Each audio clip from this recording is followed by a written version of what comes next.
Lord of the Abyss. Chapter 1. He was the most beautiful monster she had ever seen. It was the first thought Liliana had as she lay weak and drained across the black marble of the floor, her face reflected in its polished surface. As she watched, the one they called the Lord of the Black Castle rose from his ebony throne at the head of the room and walked down the 10 steps with a lazy grace that spoke of power, strength, and death. Trying desperately to close her hand into a fist, she attempted to push herself up onto her knees, unwilling to meet him at such a disadvantage. But her body was debilitated beyond bearing by the blood she had spilled to make the crossing, her wrist spotted with it, though her magic had sealed the wounds. Her father would have sacrificed another without a thought to the life he took, would call her a fool for using her own blood. "Weak!" he had spit judgment at her more than once. "I took a beautiful witch to wife and got a hot-faced mewling brat in return." Sensing the vibration of the monster's boots getting ever closer, she took a deep breath, able to feel it rattle in her throat. It wasn't meant to be like this. The spell should have deposited her in the forests outside his domain, not in the midst of his great hall, where he stood as the lone, lethal shield against the vicious being beyond. She could feel eyes on her, hundreds of them, and yet no one made a sound. The boots were almost to her now. Cruelty was no stranger to her, not after having grown up with the blood sorcerer for a father. But this man, this monster, was meant to be completely without heart, without soul. His castle held within it the gateway to the abyss, the place where the servants of evil were banished after death to suffer eternal torment at the hands of the basilics and the serpents, and he was the guardian of that terrible place. It was said that even the most inhuman of the dead quivered when confronted by his visage. But that was a lie, she thought, as he crouched down beside her, his boots heavy in her line of sight. He was not ugly at all.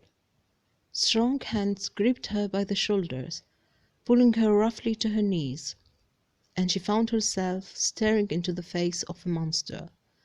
Sun-kissed hair, eyes of white green, and skin that held the golden brush of summer, even in this black place devoid of warmth.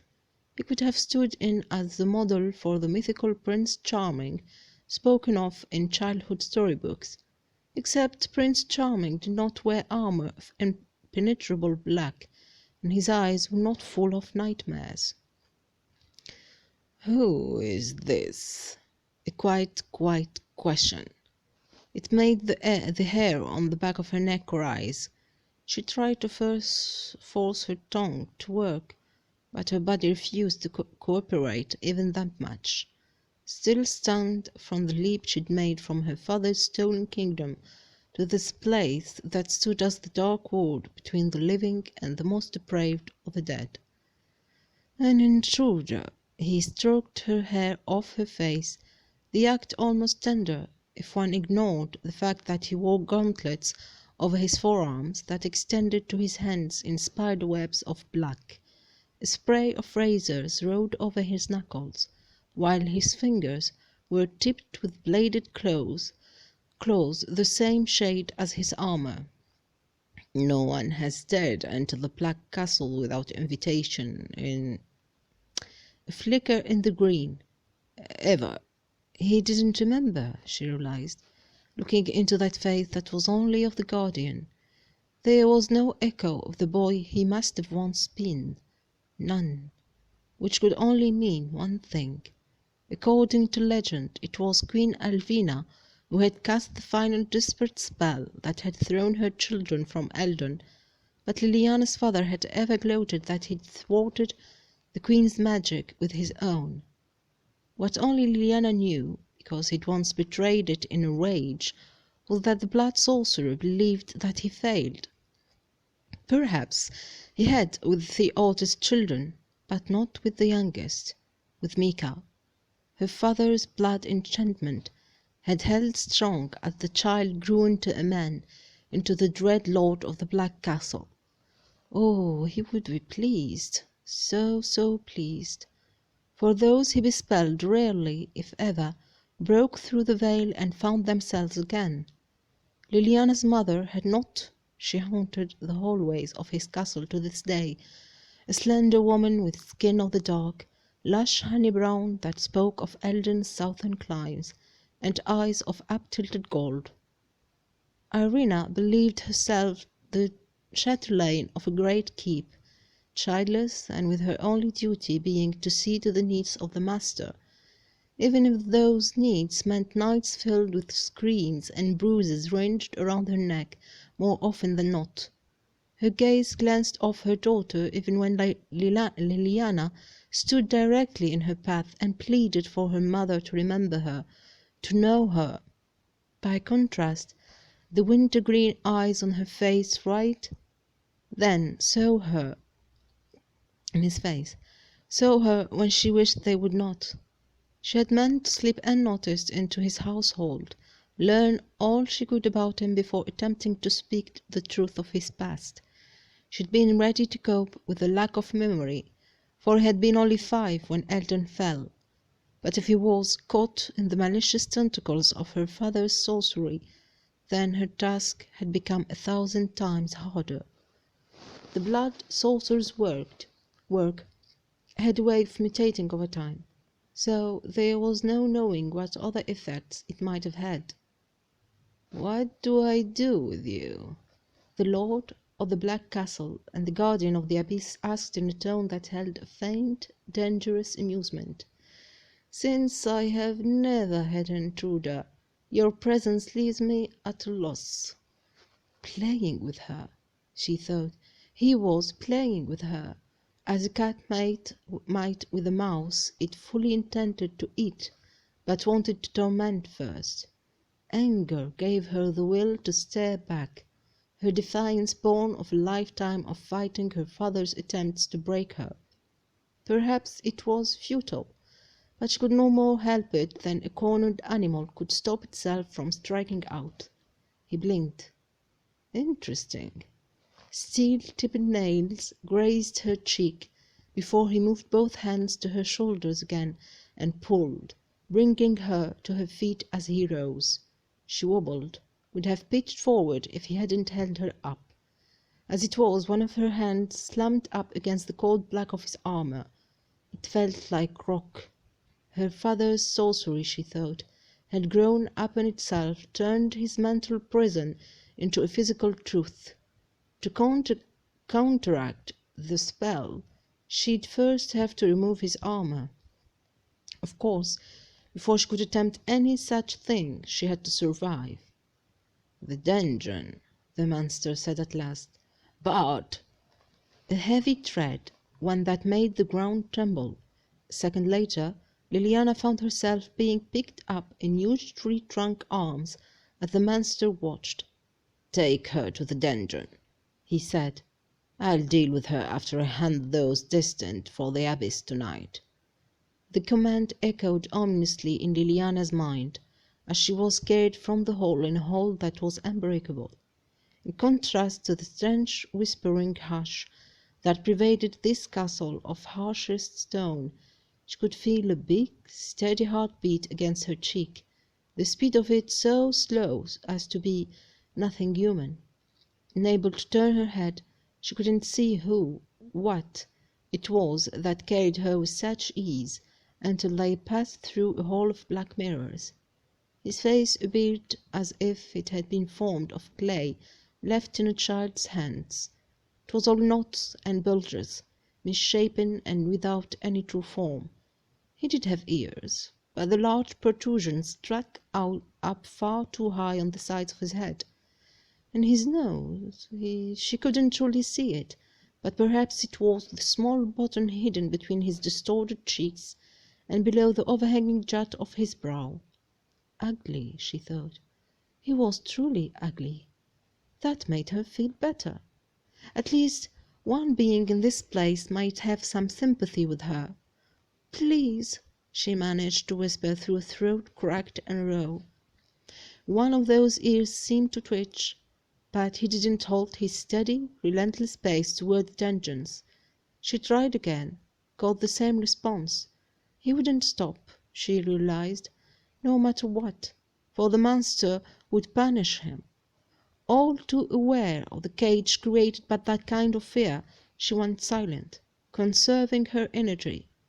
It was as well, for this Bart's long, slow strides soon brought them to a dark corridor formed of crumbling walls, the only light coming from a single flickering torch. Then she glimpsed the stairs.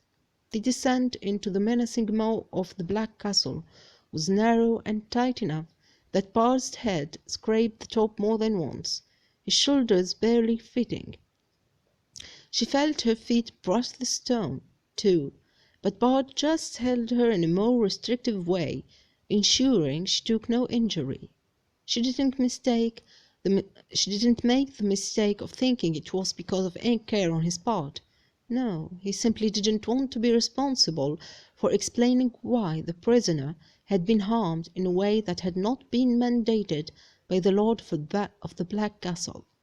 The stairs seemed to spiral down interminably, until she wondered if she was being taken into the very bowels of the abyss itself.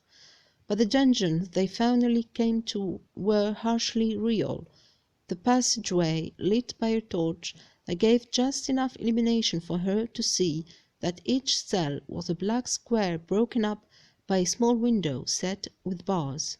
She strained her ears, but heard only silence.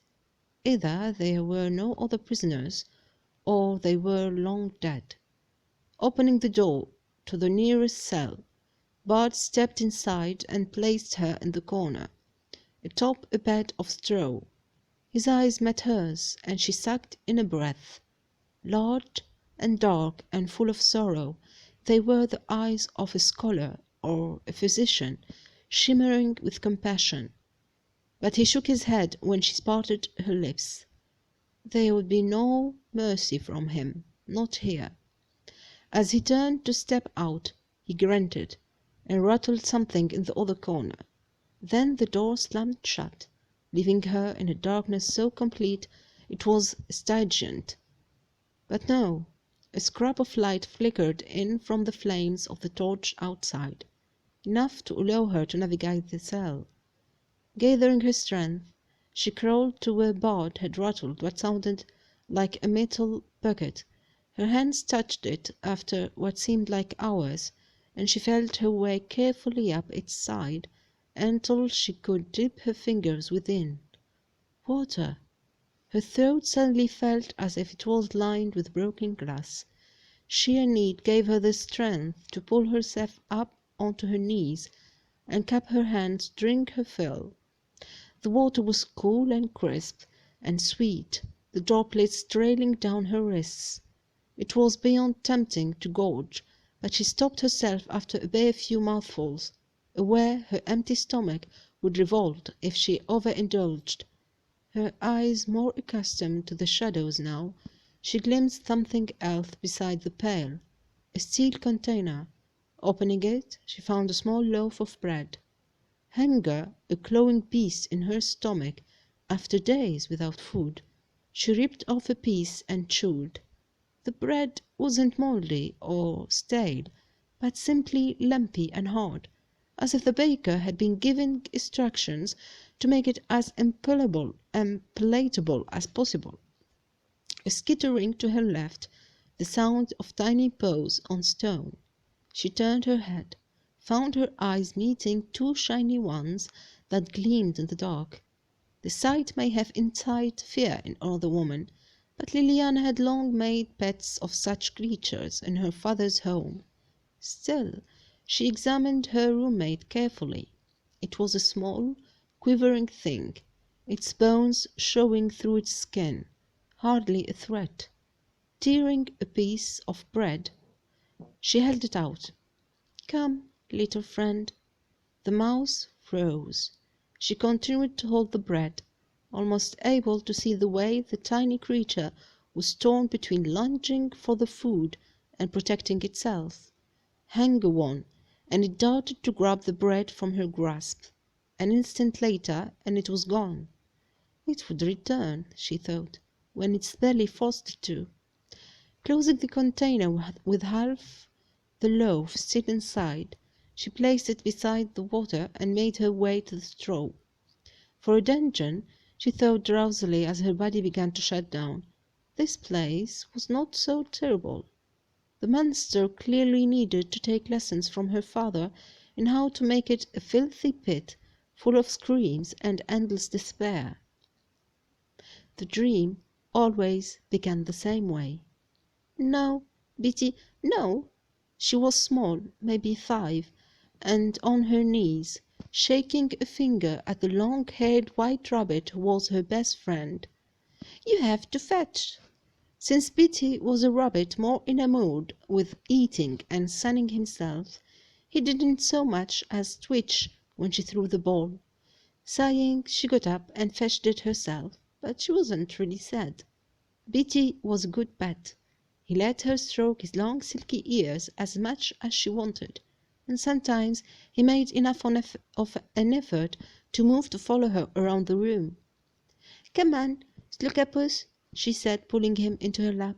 "Oof, you're heavy. No more lettuce for you." And to her hands, his heart beat in a fast rhythm, his body warm and snuggly. She struggled to her feet under the burden. "Let's go in the garden. If you're really good, I'll steal some strawberries for you." That was when the door opened, and the dream changed. The man in the doorway, with his black hair brushed back from a severe widow's peak, chill slate-grey eyes, and cadaverous frame, was her father. For a frozen moment she thought he'd heard what she'd been planning for the strawberries, but then he smiled, and her fear lessened a fraction, just a fraction, because even at 5 years of age she knew nothing good ever came of her father seeking her out. "Father!" He strolled into the room, his eyes on Betty. "You've looked after him well." She nodded. "I take care of him really good." Betty was the only kind thing her father had ever done for her. "I can see that." He smiled again, but those eyes, they were wrong in a way that made her stomach hurt. "Come with me, Liliana." "No," he said, when she would have bent to place Betty on the floor. "Bring your pet. I have a use for him." The words scared her, but she was only 5. Cuddling Betty close to her chest, she toddled along after her father, and then up, and up, and up. "How thoughtless of me," he said when they were halfway. "It must be difficult for you, all these stairs. Let me take the creature." Certain she felt the rabbit flinch, Liliana tightened her hold on Betty. "No, I'm okay," she said, trying not to huff. Eyes of dirty ice stared at her for a long moment, before her father turned, continued to climb the twisting, winding staircase to the tower room, the magic room, where she was never, ever supposed to go. However, today he opened the door and said, "It's time you learned about your heritage."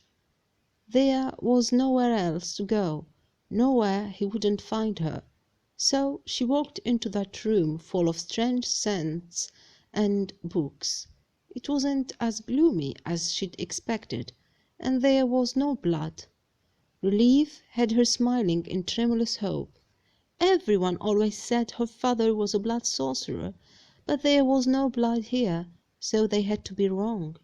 Looking up, she met his gaze as he loomed over to take Betty from her protesting arms. Her smile died, fear a metallic taste on her tongue. "Such a healthy creature," he murmured, carrying the rabbit over to something that looked like a stone bird bath set in the middle of the circular room. Switching his hold, he suspended Betty by his silky ears. "No, Liliana said, able to hear Betty squeaking in distress. "That hurts him." "It won't be for long." And then her father pulled a long, sharp knife from his cloak. Betty's blood turned the silver of the blade a dark, dark crimson before it flowed down to fill the shallow bowl of the horrible thing that wasn't a bird bath. "Come here, Liliana." Shaking her head, sobbing, she backed away. "Come here," he said again in that same calm voice. Her feet began to move forward in spite of her terror, in spite of her will, until she was close enough for her father to pick her up by the ruff of her neck and push her face close to the fading warmth of Betty's blood, her blinding fear reflected in red. "See," he said, "see who you are." Chapter 2. Liliana jerked awake on a soundless scream, her mouth stuffed with cotton wool and her head full of the cold finality of death. It took her long moments to realize that the door to her cell stood open. Bard watched her with those large eyes of liquid black. "Hello," she said, voice strained with the echoes of nightmare. He waved her forward. She got to her feet, ready to fight dizziness, but her body held her up. Relieved, she stepped out, following Bard's ponderous steps through the dimly lit passageway until he stopped at another narrow door. When he did nothing else, she pushed through and felt her cheeks color. "I'll be but a moment."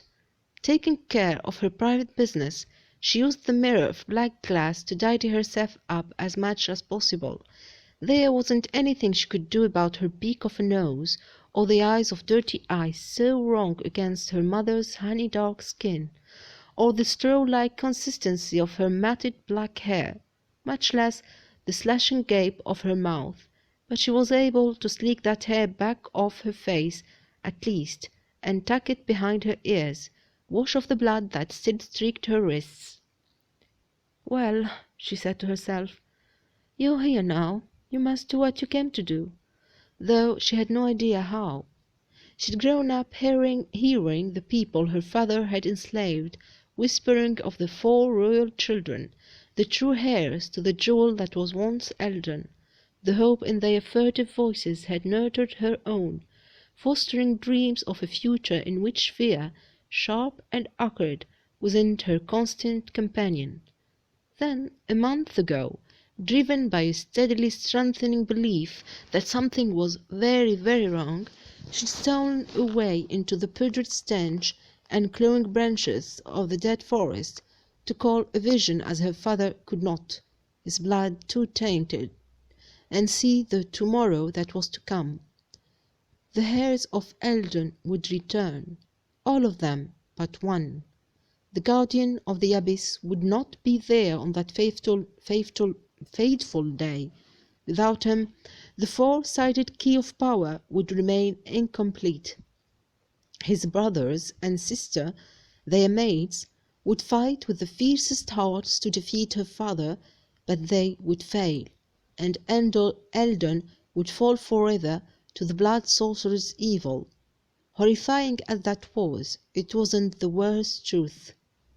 Eldon had begun to die a slow death the instant the king and the queen, the blood of Eldon, had taken their final breaths. That death would be complete when the clock struck midnight on the 20th anniversary of her father's invasion. Not so terrible a thing if it would strip the blood sorcerer of power, but Eldon's people were touched by magic too. Without it, they would simply fall where they stood, never to rise again. Her father had spent years seeking to find a solution to what he termed a disease, which is why he would not murder the returned heirs. No, she'd seen the horror in her vision. He'd have them enchained and cut in two with extreme care day after day, night after night, their blood dripping to the earth in a continuous flow to fool it into believing the blood of Eldon had returned. They were a race that lived for centuries, would not easily die, and so her father would continue on in his heinous thump. Jumping at the booming sound, she realized her guard was working on the door to hurry her up. "I'm coming," she said, and turned away from the mirror.